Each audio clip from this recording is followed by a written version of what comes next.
ባለትዳሮች በማህበራዊ ሚዲያ የሌሎች ሴቶችንና ወንዶችን ፎቶ መውደድ ወይም ደግሞ ላይክ ማድረግ የጋብቻን መሰረት የሚያፈርስ ተግባር ነው ተባለ። እንግዲህ ከካይሰሪ ከተማ የመጣች አንዲት ሴት ነች።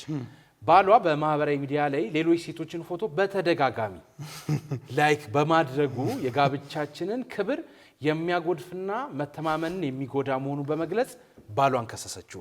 ልክስክስ በጣም ብዙ ሴት ነው ላይክ ያስበው። እንግዲህ አሁን ለዳኛ ራሱ እንዳለ ኤፍዋይፒው ሴት ነው፣ ሪፖስት የሚያደርገው ሴት ነው፣ ኮፒ ሊንክ የሚያደርገው ለሴት ነው እና ሞራል ይነካል ሴትዮ ያለችው ማለት ለሚስት ይከብዳል እኮ ግን ለወንድም እኮ ያው ነው።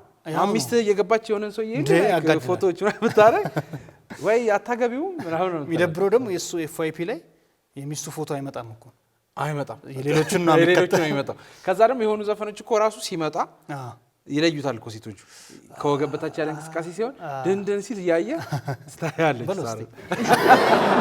እንግዲህ ፍርድ ቤቱ የባለቤቱን የኦንላይን እንቅስቃሴ መረመረና ሚስቱ ያቀረበችውን ክስ ተቀበለ።